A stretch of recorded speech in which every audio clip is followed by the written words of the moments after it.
Perhitungan suara di 4 tempat pemungutan suara di luar negeri, yaitu di KBRI dan Wisma Duta menempatkan PKS, Partai Demokrat dan PAN sebagai 3 partai besar yang memperoleh suara. PKS memperoleh suara 206 atau sekitar 34%, sementara Demokrat 64 suara dan disusul oleh PAN. Suara untuk PKS banyak didapatkan dari Tokyo, Jepang, Berlin, dan Adelaide, Australia. Sementara Partai Demokrat unggul di Austria, Italia, Paris, dan Den Haag, Belanda. Sedangkan PAN unggul di Slovakia. Sementara itu di Indonesia, lewat perhitungan sementara, beberapa daerah yang merupakan daerah unggulan Partai Golkar dalam pemilu 2004 lalu, kini dikuasai oleh Partai Demokrat.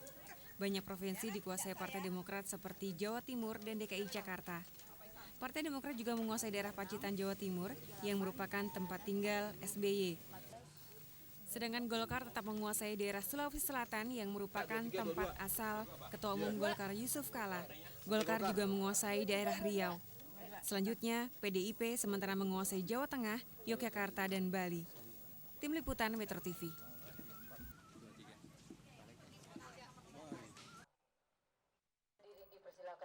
Kinerja anggota DPR hingga kini terus menjadi sorotan publik.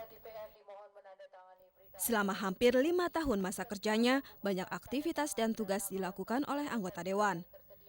Namun apakah mereka betul-betul bekerja untuk rakyat yang diwakilinya? Contoh paling gamblang adalah melihat tingkah pola anggota saat sidang. Setiap kali sidang, banyak anggota dewan yang mangkir. Kursi di ruang sidang paripurna ini banyak yang kosong. Padahal berdasarkan kode etik anggota DPR, anggota harus mengutamakan tugasnya dengan menghadiri secara fisik setiap rapat yang menjadi kewajibannya. Selama rapat berlangsung, mereka juga harus bersikap sopan, menjaga ketertiban, dan mematuhi tata cara yang diatur dalam tata tertib DPR. Faktanya, seringkali kita melihat meski para wakil rakyat ini hadir secara fisik di ruang sidang, banyak di antara mereka yang tidak serius mengikuti rapat. Jika tidak ngobrol sendiri, anggota dewan yang terhormat ini tertidur di ruang sidang, merokok, main SMS atau telepon, atau membaca koran. Sikap malas-malasan anggota dewan ini semakin terlihat saat pemilu semakin dekat. Kehadiran anggota dewan dalam rapat paripurna merosot tajam. Berdasarkan data kehadiran dari 4 sidang paripurna selama Desember 2008, jumlah anggota yang tidak hadir tanpa keterangan meningkat, yaitu dari 33 orang menjadi 97 orang, lalu 93 dan pekan terakhir 118 anggota tidak ikut rapat paripurna. Tidak heran jika kemudian rakyat tidak puas dengan kinerja wakil mereka di badan legislatif ini. Karena bukannya memperjuangkan nasib rakyat, mereka justru lebih berpihak pada kepentingan pribadi, kelompok maupun partai. Tidak heran pula jika rakyat semakin apatis terhadap pemilu mendatang dan lebih memilih golput. Tim Liputan, Metro TV.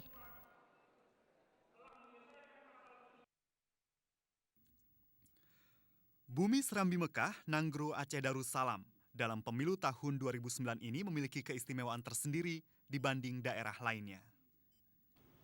Keistimewaan itu adalah adanya 6 partai politik lokal yang turut bersaing dengan puluhan partai politik nasional lainnya. Ke-6 partai politik lokal tersebut adalah Partai Daulat Aceh, Partai Sirah, Partai Rakyat Aceh, Partai Bersatu Aceh, Partai Aceh Aman Sejahtera, serta Partai Aceh. Pengamat politik Universitas Syah Kuala Mawardi Ismail memprediksi dalam pemilu legislatif kali ini, partai lokal akan unggul dibanding partai nasional. Saya kira begini, parlemen mereka akan kuasai kalau di kabupaten kota mungkin lebih dari 50%. Tapi kalau untuk parlemen Aceh mungkin sekitar 50%.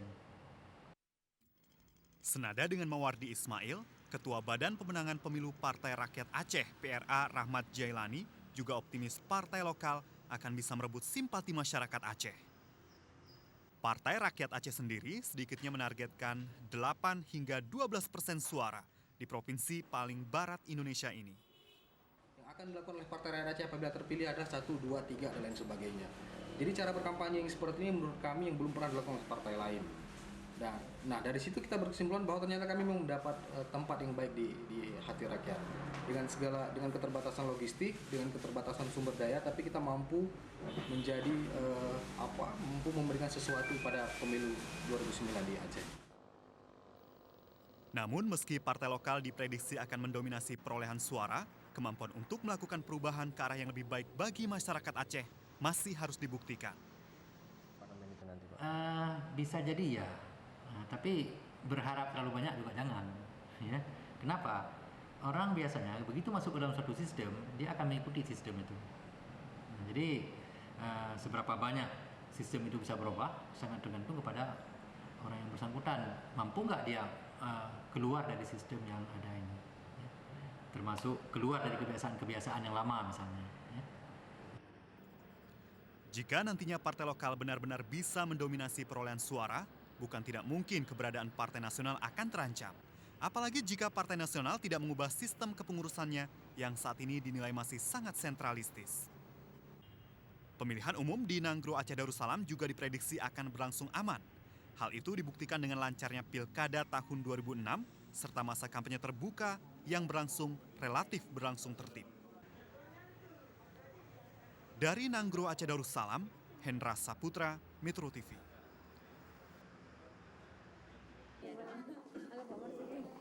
Sejumlah fungsionaris Partai Demokrat malam tadi berkunjung ke kantor DPP Partai Kebangkitan Bangsa atau PKB. Dalam kunjungan yang dimaksudkan sebagai ajang silaturahmi ini, Partai Demokrat diwakili Ketua Umumnya Hadi Utomo dan Ketua DPP Anas Urbaningrum. Kedatangan mereka diterima oleh Ketua Umum dan Sekjen DPP PKB, Muhaimin Iskandar dan Lukman Edi, beserta segenap jajaran pengurus. Kunjungan silaturahmi ini belum membuahkan hasil tertulis terkait kesiapan kedua partai untuk berkoalisi. Kedua pihak menyatakan masih menunggu hasil pemilu legislatif untuk melihat sejauh mana kekuatan masing-masing parpol.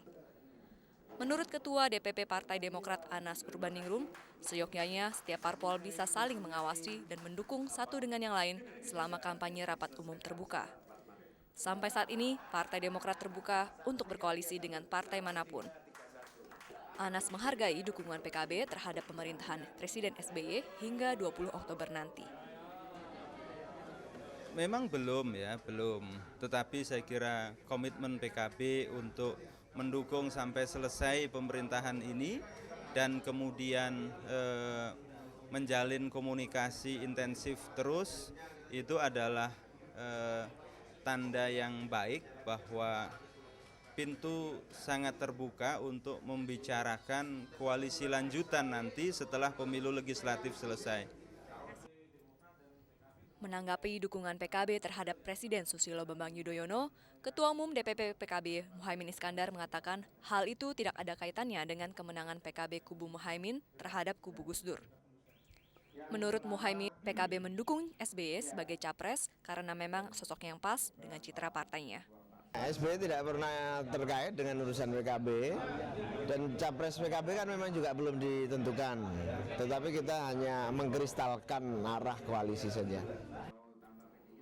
Muhaimin juga menegaskan sangat mungkin PKB akan mengusung capres dari internal partai sendiri apabila partai berlambang bola dunia ini bisa meraih suara 20% dalam pemilu legislatif. Erika Sumino, Firman Syahmarudin, Metro TV.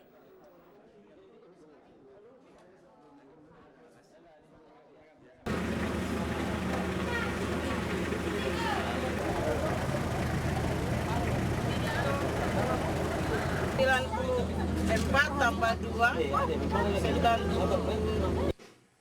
Pak Bertus. Ya, Pak, kita buka saja. Jumlahnya ada berapa? Jumlah total keseluruhan ada 100. 6 yang sudah dicontreng, 4 yang sudah dimasukkan di kotak, 2 belum dimasukkan. Sedangkan yang ada ini 94 ini kami belum buka.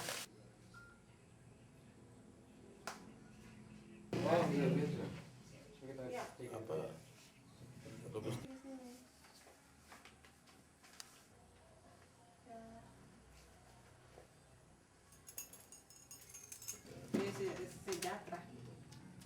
Yang ini yang sudahnya.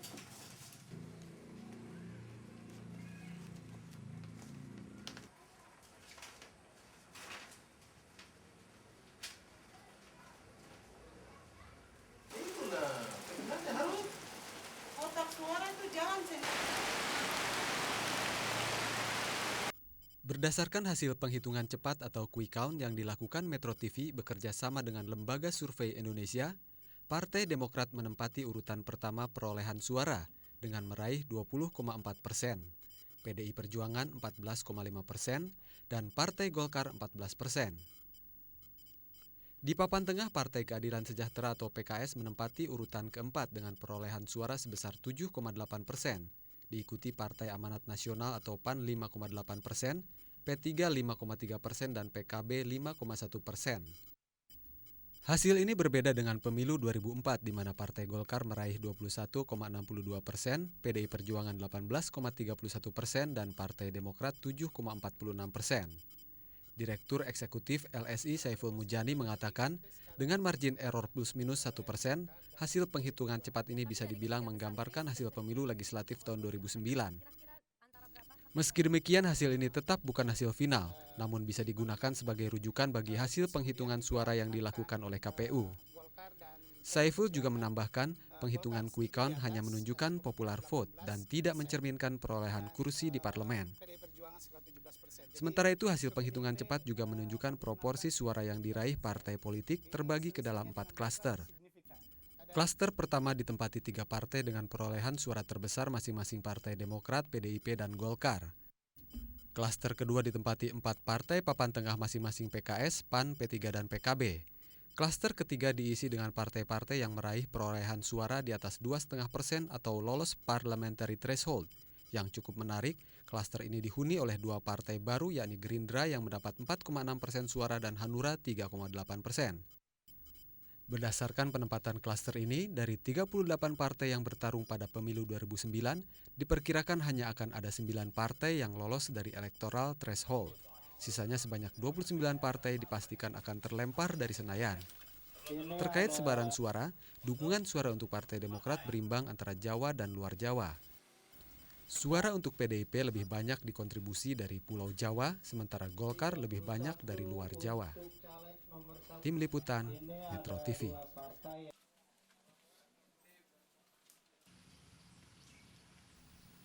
Dalam pemilu 2009, parpol peserta pemilu yang tidak memenuhi ambang batas 2,5% jumlah suara sah secara nasional atau yang disebut Parliamentary Threshold atau PT, tidak diikutkan dalam penghitungan perolehan kursi DPR di setiap daerah pemilihan. Langkah selanjutnya adalah menghitung perolehan suara sah setiap parpol yang lolos PT di setiap daerah pemilihan. Kemudian menetapkan bilangan pembagi pemilihan atau BPP setiap daerah pemilihan, yaitu dengan membagi total perolehan suara dengan jumlah kursi yang diperebutkan. Berdasarkan BPP daerah pemilihan, perolehan kursi tahap pertama dapat dihitung, yaitu dengan membagi hasil perolehan suara parpol dengan BPP. Jika masih ada sisa kursi, maka akan dialokasikan kepada parpol yang memperoleh suara minimal 50% BPP. Jika masih ada sisa kursi lagi, maka akan dilakukan penghitungan BPP baru di provinsi bersangkutan. Jika memang masih ada sisa kursi, dapat dialokasikan ke parpol dengan sisa suara terbanyak secara berurutan sampai habis. Tim Liputan Metro TV.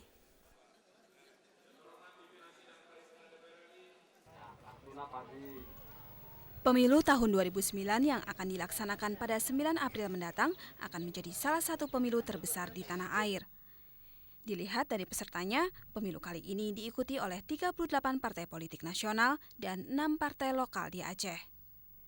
Jumlah ini jauh lebih besar dari partai politik peserta pemilu tahun 2004 yang hanya 24 partai. Sedangkan tahun 1999, pemilu diikuti oleh 48 parpol. Jumlah caleg yang bertarung memperebutkan kursi dewan dalam pemilu 2009 ini juga sangat banyak, mencapai 11.000 calon anggota legislatif. Hal lain yang menjadi catatan dalam pelaksanaan pemilu 2009 ini adalah masa kampanye partai politik yang cukup lama. Sejak 5 Juli 2008 hingga 15 Maret 2009 atau selama 9 bulan, partai politik sudah menyelenggarakan kampanye tertutup. Sementara mulai 16 Maret 2009 hingga 3 minggu ke depan, partai politik akan melakukan kampanye secara terbuka. Tata cara pemberian suara dalam pemilu 2009 juga mengalami perubahan. Jika pada pemilu 2004 pemberian suara dilakukan dengan cara mencoblos, maka pada pemilu 2009 pemberian suara dilakukan dengan cara mencontreng. Sementara penetapan calon anggota legislatif terpilih juga berbeda dengan pemilu 2004. Jika pada tahun 2004 penetapan calon anggota legislatif terpilih berdasarkan nomor urut, maka pada pemilu kali ini calon anggota legislatif terpilih ditetapkan berdasarkan perolehan jumlah suara terbanyak. Ketentuan penggunaan suara terbanyak ini tertuang dalam Undang-Undang Nomor 10 Tahun 2008 tentang Pemilu. Tim Liputan, Metro TV. 8 etnis utama di Indonesia menjadi perhitungan strategis partai politik yang bertarung di pemilu 2009. Dari sisi etnik, pemilih Indonesia bersifat sangat plural dan terkonsentrasi secara geografis. Dari 8 etnis utama terdapat 2 etnis besar yang menjadi incaran perolehan suara, yaitu etnis Jawa dan Sunda. Secara komposisi penduduk, etnis Jawa mencapai 41,7% dan etnik Sunda mencapai 15,4% dari total populasi pemilih. Pada pemilu kali ini, pertarungan besar dalam perebutan suara etnik terlihat di wilayah Jawa Tengah, Yogyakarta, Jawa Timur, dan Jawa Barat. 2 partai besar yaitu Partai Demokrat dan PDI Perjuangan bersaing ketat di wilayah itu. Sementara untuk Partai Golkar dan partai lainnya mengandalkan lumbung suara di luar Pulau Jawa. Untuk Partai Golkar pada wilayah dengan etnis Bugis yang ada di Sulawesi, Golkar mengungguli partai-partai lain termasuk Demokrat dan PDI Perjuangan.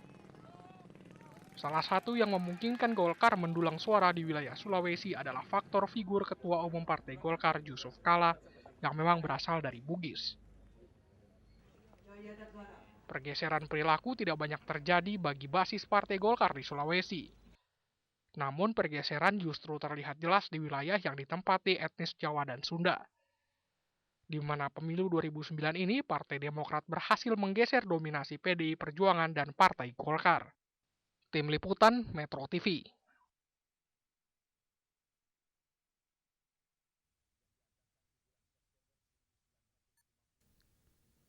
Sejak pemilihan umum pertama tahun 55, pemetaan berdasarkan dikotomi Jawa luar Jawa menjadi salah satu indikasi memprediksi partai politik mana yang akan merebut suara terbanyak dalam pemilu. Hal ini bukan tanpa alasan. Berdasarkan data calon pemilih dalam DPT yang dikeluarkan KPU, jumlah calon pemilih di Pulau Jawa tercatat sebanyak 100.067.518 orang, atau hampir 60% dari total calon pemilih. Tak pelak Pulau Jawa menjadi ajang pertarungan partai-partai politik besar untuk meraih suara. Jika dibanding dengan pemilu-pemilu sebelumnya, diperkirakan akan terjadi pergeseran dalam pola penguasaan di beberapa wilayah Pulau Jawa yang selama ini dikuasai partai-partai besar seperti Golkar dan PDIP.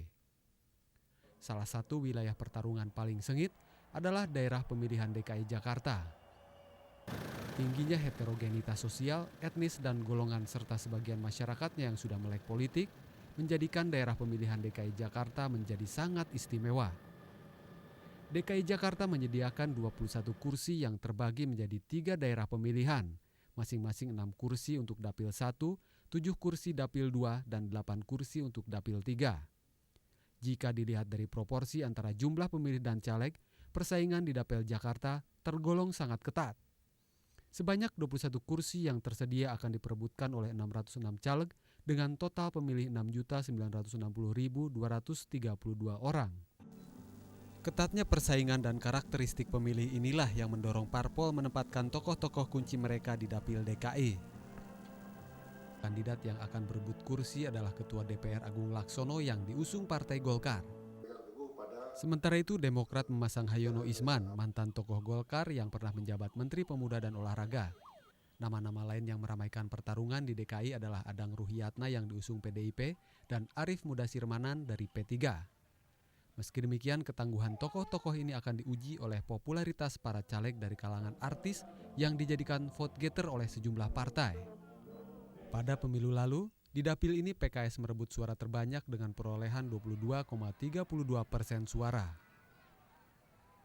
Selain DKI Jakarta, daerah pemilihan Jawa Barat menjadi salah satu dapil paling banyak diperhitungkan partai politik. Di dapil ini pula bertabur sejumlah nama beken yang akan memperebutkan 91 kursi di DPR. Berdasarkan data KPU, dari 11 dapil di Jawa Barat ada lebih dari 1.800 caleg yang akan bertarung. Pada pemilu 2004, Jawa Barat praktis dikuasai oleh Partai Golkar yang meraih 24 kursi di DPR. Pada pemilu 2009, diperkirakan persaingan semakin ketat dengan munculnya sejumlah nama besar yang akan bersaing untuk berebut suara. Tak hanya dari kalangan politisi, sejumlah artis ikut dalam kompetisi. Sebut saja Marissa Haque, mantan politisi PDIP yang hijrah ke P3 dan bertarung di Dapil 1. Di salah satu dapil Jawa Barat, PDIP menurunkan Rieke Diah Pitaloka, Rahel Mariam dari Gerindra, serta Tere dari Partai Demokrat. Seperti halnya DKI Jakarta dan Jawa Barat, wilayah Jawa Tengah menjadi ajang perebutan suara dua parpol besar masing-masing Golkar dan PDI Perjuangan. Di dapil Jawa Tengah, sejumlah nama terkenal akan berebut simpati untuk mendulang suara. Salah satu yang menarik adalah pertarungan yang terjadi di dapil 5 yang meliputi wilayah Solo, Surakarta, Klaten, dan Sukoharjo. Sejumlah nama dan tokoh terkenal mulai dari politisi hingga olahragawan akan bersaing ketat memperebutkan jalan menuju Senayan.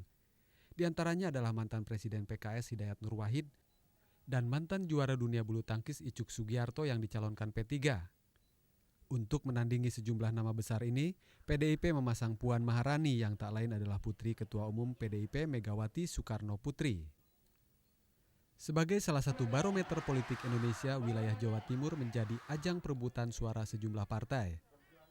Selain Golkar, PDIP, dan PKB, jelang pemilu 2009 Partai Demokrat juga membidik Jawa Timur sebagai lumbung suara dengan target perolehan 15%. Untuk memuluskan jalan ini, Partai Demokrat menempatkan putra bungsu Presiden SBY, Edi Baskoro, yang maju melalui daerah pemilihan 7. Di antara beberapa dapil yang terdapat di Jawa Timur, boleh jadi pertarungan antara caleg di daerah pemilihan Jawa Timur 1 menjadi pertarungan paling panas. Dengan jumlah pemilih sebanyak 3.353.800 orang, Dapil 1 Jatim menjadi daerah pemilihan dengan jumlah pemilih terbanyak. Di dapil inilah sejumlah partai menempatkan tokoh-tokoh nasionalnya untuk merebut suara. Di sini sejumlah politisi yang sudah malang melintang di DPR ikut bertarung. Partai Golkar misalnya menerjunkan ketua fraksinya Priyo Budi Santoso. Demokrat menurunkan Markus Silano yang saat ini juga masih berstatus anggota DPR. Sementara PKB menempatkan calon kawakannya Muhaimin Iskandar yang tak lain adalah Ketua Dewan Tanfidz PKB yang kini menjabat Wakil Ketua DPR. Namun pengamat politik Unair, Airlangga Pribadi mengatakan pada pemilu 2009 peta kekuatan politik Jawa Timur diperkirakan berubah. Salah satu penyebabnya adalah konflik internal PKB antara kubu Gus Dur dan Muhaimin. Besar kemungkinan konflik internal PKB akan mendongkrak perolehan partai lain seperti PDIP dan Golkar, serta partai-partai berbasis warga NU. Selain itu tidak tertutup kemungkinan masa PKB yang terbelah akan lari ke partai papan tengah seperti Partai Demokrat, PAN, dan PKS. Tim Liputan, Metro TV.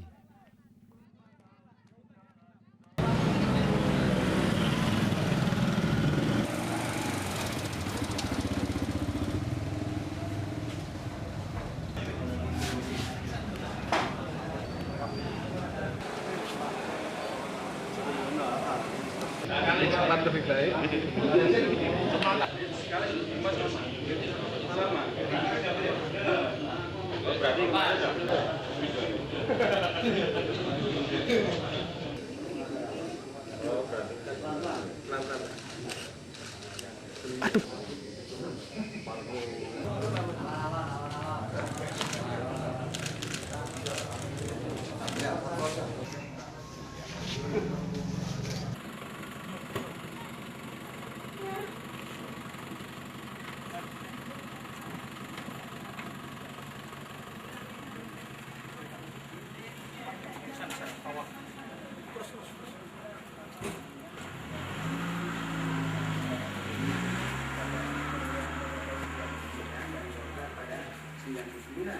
Ada proses book di situ, ada persoalan leadership di situ. Jadi bukan kartu mati bahwa Golkar sebagai sebuah institusi besar.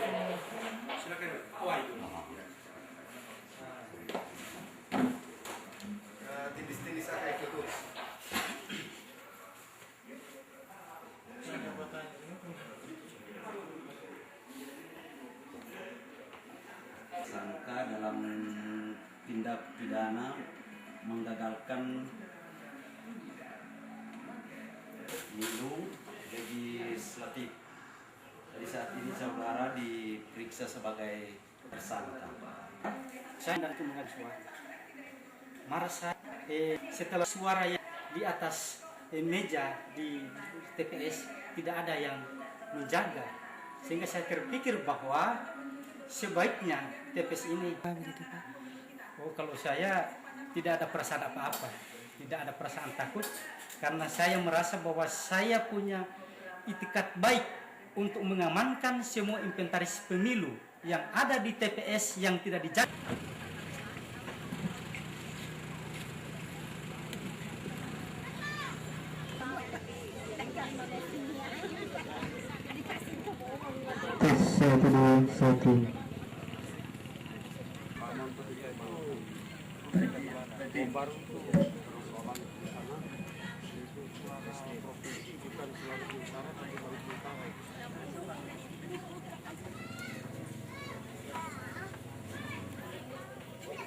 Letakkan surat suara Anda dan pergunakan suara Anda sebaik mungkin.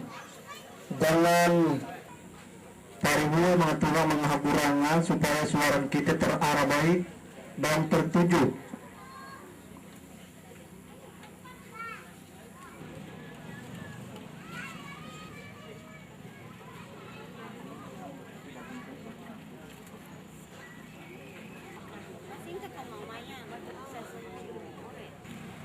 Mengaku Pak Arief